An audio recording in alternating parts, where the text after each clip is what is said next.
बुद्धा अहं वंदामि सब्बदा।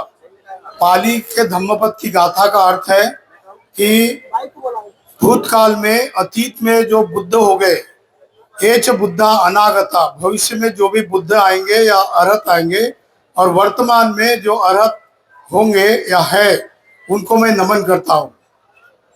आज का दिन विश्व का ऐसा एकमात्र दिन है कि जहां पर दुनिया एक इंसान के लिए अपने श्रद्धा सुमन अर्पित कर रही है। मैं 2013, 16 और 2018 में यूनाइटेड नेशन में गया था 14 अप्रैल के लिए। मैं आपको बता दूं कि यूनाइटेड नेशन विश्व के एकमात्र इंसान की जयंती मनाता है। 194 देशों के प्रतिनिधि वहां पर होते हैं।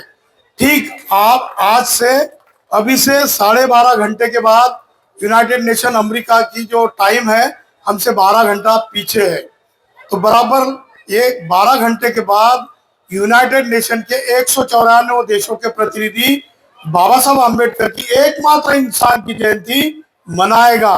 और मुझे सौभाग्य प्राप्त है कि मैं 3 बार वहां पर जा चुका हूं। दूसरी बात, मैं अपना परिचय थोड़ा देना चाहता हूं।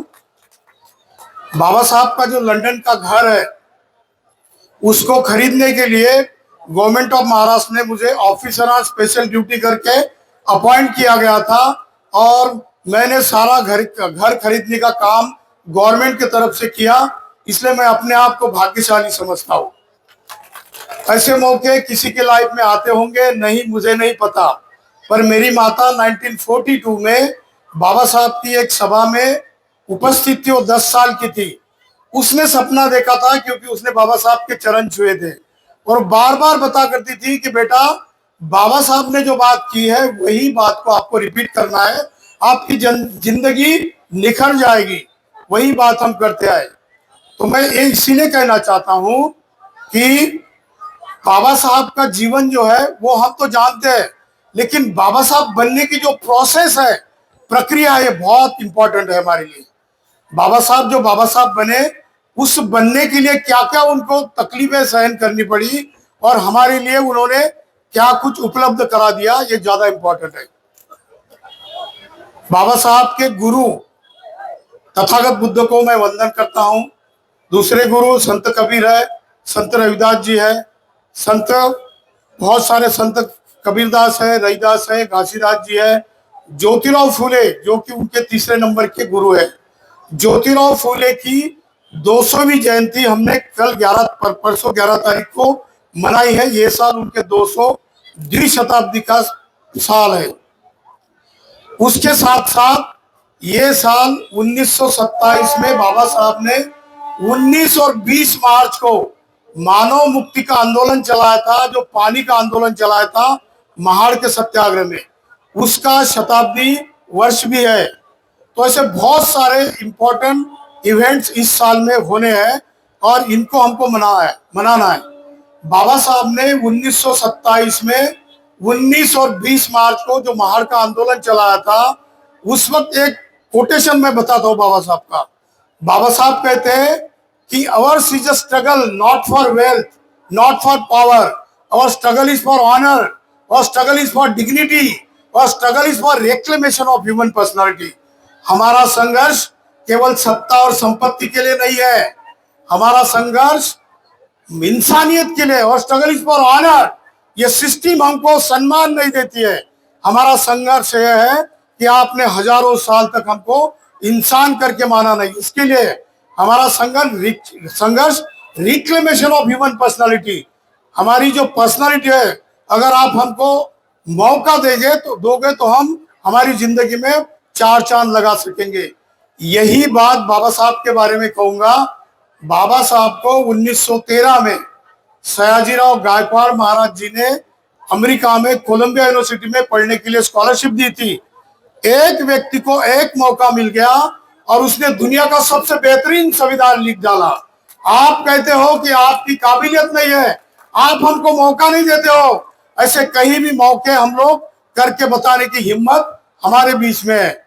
बाबा साहब का एक एक वाक्य थोड़ा अनुभव में बताऊंगा। एक ऐसा लड़का, 4वीं कक्षा का लड़का, वेटिंग फॉर वीजा नाम का बाबा साहब का जो आत्मचरित्र है, उसकी बात मैं बता रहा हूं। बाबा साहब लिखते हैं कि मैं चौथी कक्षा में था। चौथी कक्षा में मैं स्कूल के बाहर बैठता था, क्योंकि मुझे स्कूल में अंदर बैठने की परमिशन नहीं थी। एक दिन ऐसा हुआ कि गुरुजी जो टीचर ने, मास्टर साहब ने ब्लैक बोर्ड पर एक गणित लिख कर दिया और बच्चों को कहा कि जिसको भी एक गणित सॉल्व करते आता है वो अपना हैंड रेस करे और एक गणित का आंसर लिखने के लिए यहां पर आए। स्कूल के अंदर के किसी भी बच्चे का हैंड रेस नहीं था। उन बच्चों ने अपना सर झुकाया था। एक बच्चा जो दरवाजे के बाहर खड़ा था उसने हैंड रेस किया। जैसे गुरुजी ने बोला कि आओ भीवा, भीवा नाम था उनका, भीवा आओ और अपना गणित का आंसर लिख लो। जैसे भीवा ब्लैक बोर्ड की तरफ जाता है चौक लेकर और जैसे गणित लिखने को जाता है तो सारे बच्चे चिल्लाते हैं, मास्टर साहब रुको, इसको वहां तक मत जाने दो। मास्टर ने पूछा क्यों? तो कहने लग गए कि जो ब्लैक बोर्ड है ना, उस ब्लैक बोर्ड के नीचे हमारे जो रोटियां बांध कर लाई है हमने, वो वहां पर रखी है। इस बच्चे का अगर वहां पर स्पर्श हो जाएगा तो हमारा खाना अपवित्र हो जाएगा। मैं उदाहरण इसीलिए देना चाहता हूं आपको, खासकर छोटे छोटे बच्चे यहाँ पर होंगे, उनके लिए मैं यहाँ पर बोलूंगा।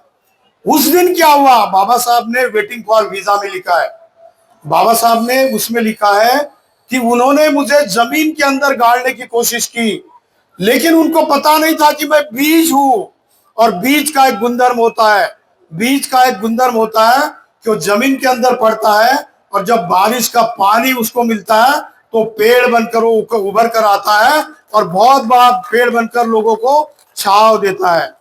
बाबा साहब उस वक्त कहते हैं कि मुझे ना तो गुरुजी ने मेरी तारीफ की, क्योंकि अकेले ने मैंने उस गणित को सॉल्व करके बताया, ना ही मेरे क्लास के किसी बच्चे ने मुझे कहा कि बहुत बहुत अभिनंदन। मैं ब्लैक बोर्ड का गणित सॉल्व कर फिर मैं दरवाजे के बाहर बैठने के लिए गया। मैं सोचता रहा, मैं उदाहरण इसीलिए देना चाहता हूं, एक ऐसा इंसान जिसको जिंदगी भर नकारा गया, बाबा साहब ने लिखा कि जब भी मुझे लोगों ने निगेटिव बनाने की कोशिश की, मैंने उसको हरदम उस सोच को पॉजिटिविटी के बारे में सोचना शुरू किया। वो कहते हैं कि जैसे मैं बाहर जा रहा था और दरवाजे के बाहर मैं बैठा, 9 साल का बच्चा है, सिर्फ 9 साल का, वो कहते हैं कि मैंने उसी वक्त डिसाइड कर लिया कि मैं इस दुनिया का सबसे पढ़ा लिखा इंसान बनूंगा। और वो बच्चे ने आगे जाके 20 साल में वो अपना सपना पूरा किया। मैं बच्चों को बताना चाहता हूं, बाबा साहब के जीवनी से, बाबा साहब बनने की प्रोसेस से आपको कुछ लेना पड़ेगा। आप अगर बाबा साहब की सोच को रिपीट नहीं करोगे तो आप बाबा साहब जैसे नहीं बन सकते हो। क्योंकि बुद्ध कहते हैं मनोपुपगम्मा धम्मा मनोसेठा मनसा च प्रसन्नेन भासति वा करोति वा ततो न सुख मनवेत्वी छायावन पायनी। धम्मपद की दूसरे नंबर की यह गाथा है। इसका अर्थ होता है कि मन सबका अगुवाई है। सबसे पहले बुरी बात या अच्छी बात पहले मन में आती है। आपके ऊपर निर्भर है कि आप बुरी बात को अपना रहे हो या अच्छी बात को अपना रहे हो। It depends upon the positivity of your mind. जैसे बुद्ध ने कहा सम्मा दिट्ठी, आपको सम्यक दृष्टि रखना है। आपके ऊपर आक्रमण होगा, लोग आपको डुबाने की कोशिश करेंगे, आपको भला बुरा कहेंगे, लेकिन आप उस निगेटिविटी को नहीं लेना है।